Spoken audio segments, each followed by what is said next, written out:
지금 상황에서 풀기 위해서 도대체 뭐가 필요할까 이러면서 뇌 스스로가 굉장히 깊은 곳에 있는 그런 거를 막 끄집어내기 시작을 해가지고 그 다음날 일어났을 때 짜잔 하고 보여준다는 거거든요.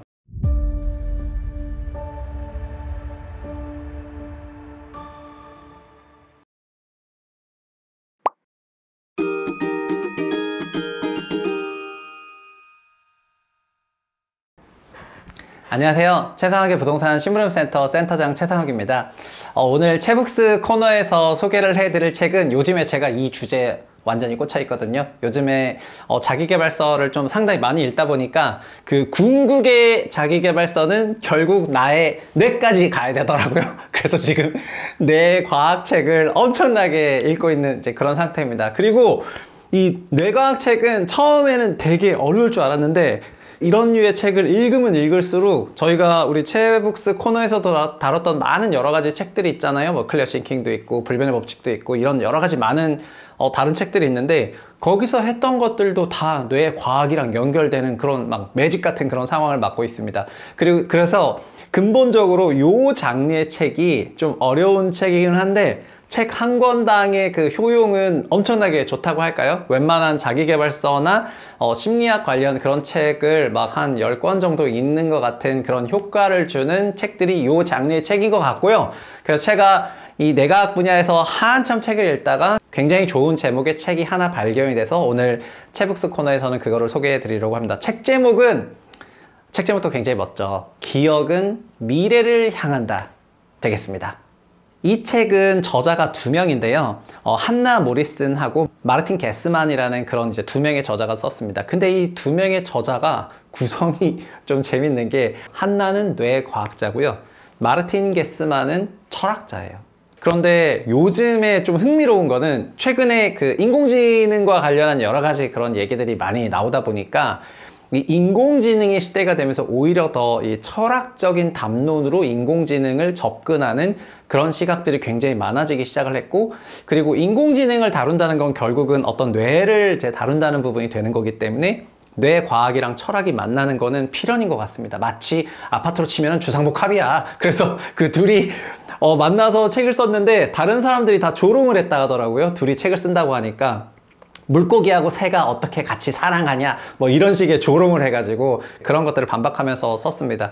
그런데 이제 뇌과학이랑 그 철학이 만난다는 게 다소 조금 어렵거나 아니면 이해가 안 될 수도 있는데 그 부분 이제 차차 얘기하도록 하고요.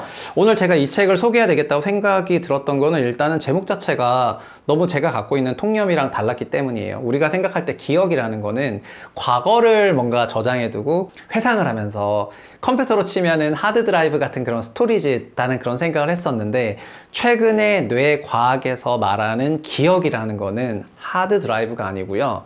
CPU예요. 그러니까 기억이라는 게 거의 이제 CPU의 성능을 거의 기억이라고 부르고 있어요. 어떤 메커니즘으로 진행이 되는 건지 이제 말씀을 드리겠습니다. 다만 저는 과학자는 아니잖아요. 저도 공돌이긴 하지만 과학자는 아니어서 제가 최대한 이해한 거를 토대로 책에 있는 원본 그대로 이제 소개를 드릴 거기 때문에 뭐 잘못 소개되는 부분이 있다고 하면은 살짝 이제 너그럽게 넘어가 주시면 감사하겠습니다. 먼저 기억을 다루기 위해서는 학습부터 시작을 하는데요. 1970년대에 굉장히 유명한 도널드 헵이라는 그 학자가 있어요.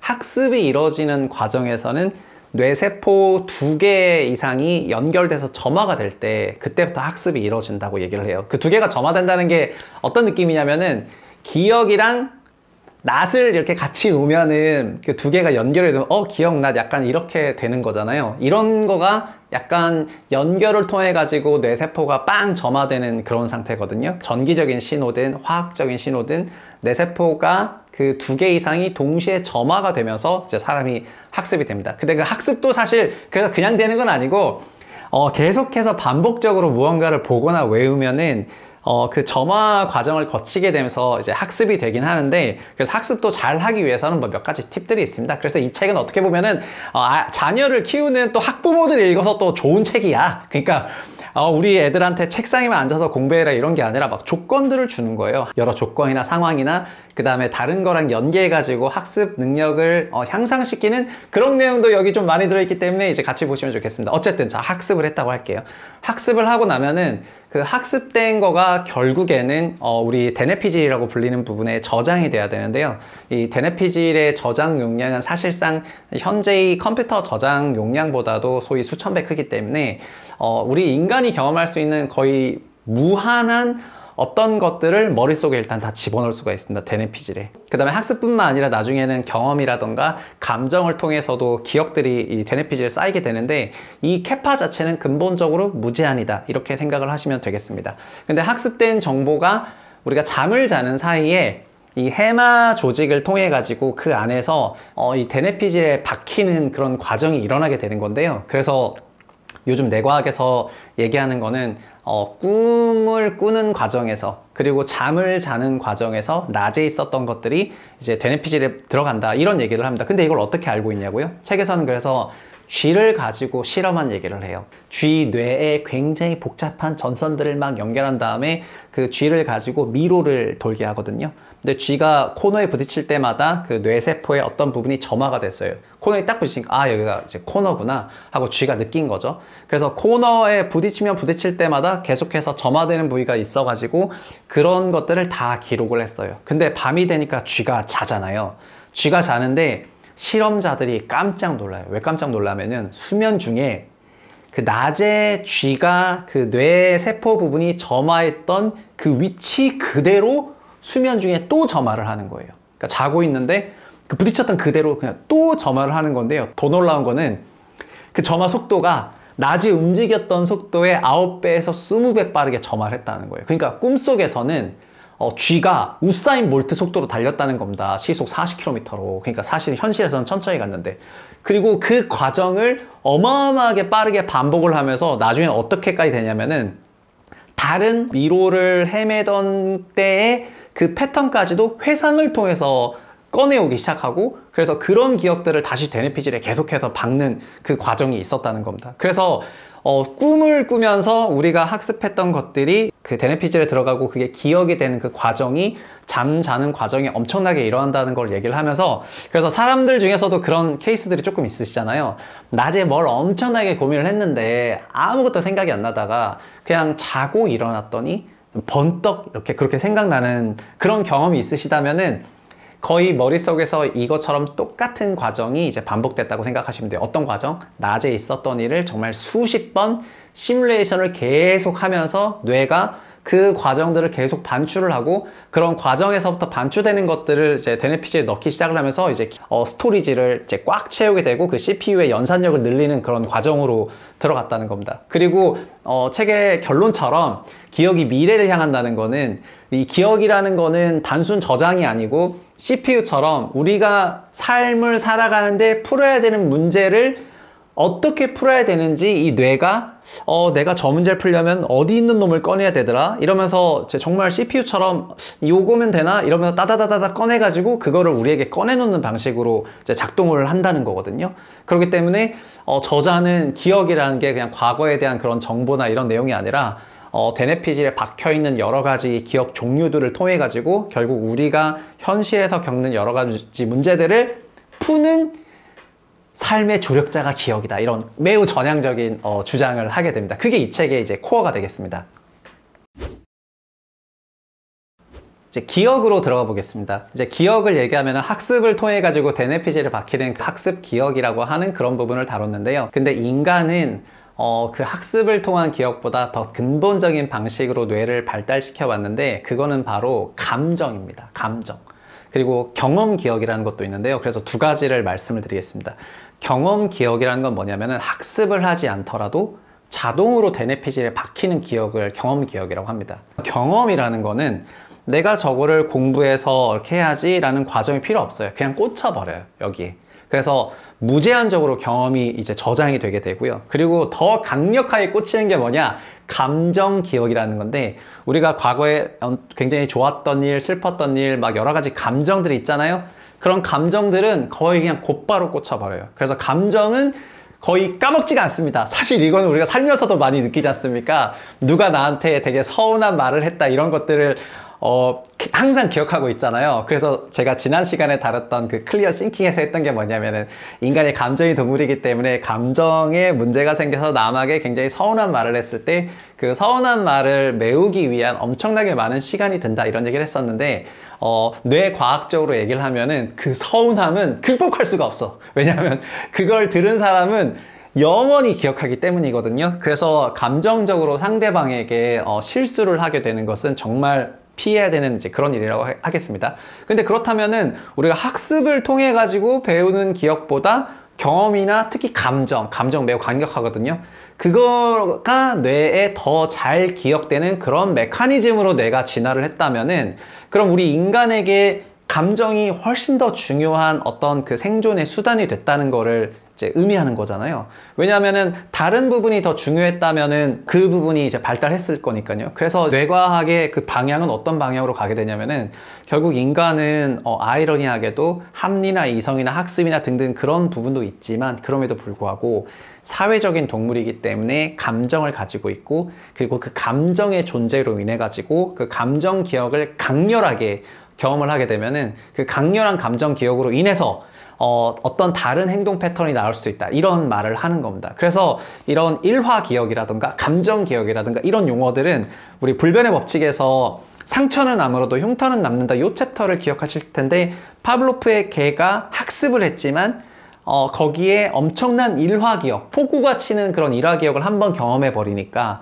그게 뇌에 완전 박혀 가지고 그것이 이제 그 개로 하여금 여러 가지 이제 이슈들에 대해 가지고 그 불안함을 조성하게 하는 형태로 행동이 이제 돌아가기 시작한 거거든요. 그러니까 그런 것처럼 이 일화 기억과 감정 기억이 강력하게 박히고 세게 박히고 이렇게 하면 할수록 그게 좋은 방향일 수도 있고 나쁜 방향일 수도 있는데 뭐 공포나 아니면 슬픔이나 두려움이나 이런 부정의 감정들이 계속해서 박히는 거하고 그리고 좋은 감정들이 박히는 거하고 이제 향후에 어떻게 됐을 때를 좀 잘 생각해 보셨으면 좋겠습니다. 저자들은 공통적으로 어떤 얘기를 하냐면은 결국 인간은 감정에 지배를 받는 그런 동물일 수밖에 없고요. 감정 기억이 진화되는 방향으로 이제 뇌가 발달을 했기 때문에 그리고 뇌의 그 기억이 작동하는 방식은 현재 우리가 맞닥뜨린 여러 가지 문제들을 푸는 방식으로 이제 작동을 하게 되는 건데 그런 방식에 있어 가지고 감정이 매우 큰 방향으로 이제 작동할 수 있다는 거를 충분히 설명을 하고 있습니다. 어쨌든 그러면 저희까지가 다 정리가 했는데 학습, 일화, 감정 기억을 통해서 우리 뇌에는 이제 기억들이 쌓이게 되고 그 기억의 DB는 사실상 무제한이라고 했잖아요. 그 다음부터는 기억이 작동하는 방식은 우리가 현실 세계에서 만나는 여러 가지 문제들의 종류가 다양한데 그런 종류가 다양한 문제들에 있어서 기억을 이제 끄집어내기 시작을 하면서 그건 이렇게 푸는 게 좋을 것 같아 저렇게 푸는 게 좋을 것 같아 라는 그런 조력의 방향으로 이제 뇌가 작동한다 이런 주제가 되겠고요. 그리고 중요한 거는 현실 속에서 우리가 만나는 게 어떤 거냐에 따라서 뇌도 작동하는 방식이 달라진다고 저자들은 얘기를 합니다. 현실 속에서 우리가 좀 평온한 일상을 만나게 되면은 그러면은 뇌가 자는 과정에서 우리 이제 기억을 계속 회상하면서 기억을 재구성을 하는 그런 과정을 거치게 되는데 결국 뇌가 나한테 꺼내주는 어떤 솔루션들은 내가 잔잔한 일상이라고 한다면은 뇌 역시 평상시에 내가 자주 경험하게 되는 그런 이슈들을 꺼내주면서 적당한 수준에서 적응을 하게 되는데요.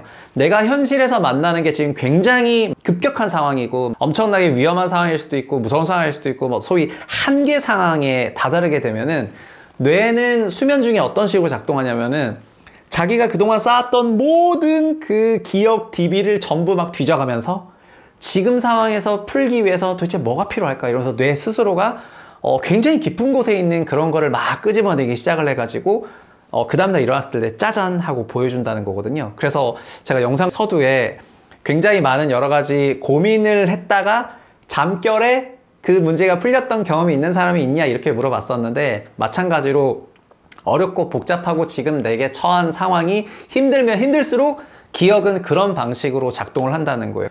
그 불변의 법칙에서도 이런 똑같은 주제가 나왔죠. 위기는 뇌 활동을 촉진한다 이런 게 이제 똑같은 얘기가 되겠고요. 그래서 이런 게 결국은 뇌과학에서 말하는 여러 가지 밝혀진 사실들이란 그런 논문들을 현대식 주제로 재밌게 쓰면은 저도 불변의 법칙 같은 책을 쓸 수도 있겠다 이런 생각이 드는 그런 굉장히 좋은 도서였습니다.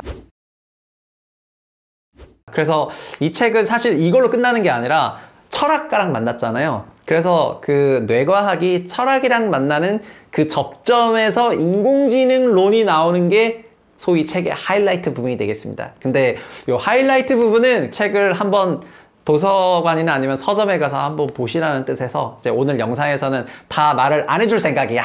그래서 이제 한번 보셨으면 좋겠고요. 저는 요즘에 레이 커즈와일이 그 특이점이 거의 다 왔다. 그 Singularity is Nearer가 곧 6월 달에 나올 예정이고 그렇기 때문에 인공지능에 대한 그런 시대적인 관심이 굉장히 올라온 상황에서 요즘 정말 철학적인 담론이 왜 중요해지는지를 이 책을 읽고 다시 한번 느꼈고요. 그래서 최근에 저는 철학책, 뇌과학책 뭐 이런 장르에 저 원래 경제 경영서만 읽는 사람이거든요.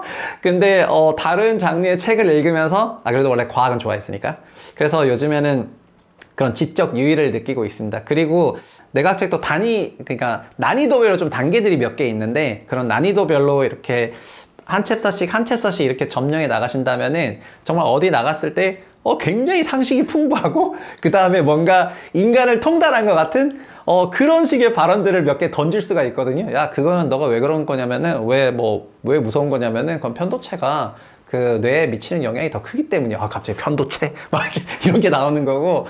그 다음, 나 자고 일어났는데 뭐 문제가 해결됐어. 이러면, 야, 그건 너 잠중에 있잖아. 해마가 20배의 속도로 너의 그 낮 동안에 있었던 거를 학습시킨 다음에, 그거를 밤에 막 솔루션을 찾아낸 다음에 너한테 짜잔하고 꺼내주는 거야. 뇌가 그런 식으로 작동한다고 얘기하면은, 이 사람 뭐지? 막 이럴 수가 있는 거 아니겠습니까? 그래서 영상 보신 분들은 기억은 미래를 향한다 한번 읽어보시고 그리고 앞으로 AI 시대가 될 때 이제 철학이 어떤 식으로 이제 뇌를 덮을지 그런 내용까지 다루시게 되면은 어디 나가서 정말 웬만하면은 교양이라든가 이런 부분에서 말빨 안 딸릴 수도 있어. 그렇게 말씀을 드리겠습니다. 오늘 책북스 시간은 이렇게 마무리를 짓도록 하겠고요. 다음 시간에도 재밌는 책으로 찾아오도록 하겠습니다. 감사합니다.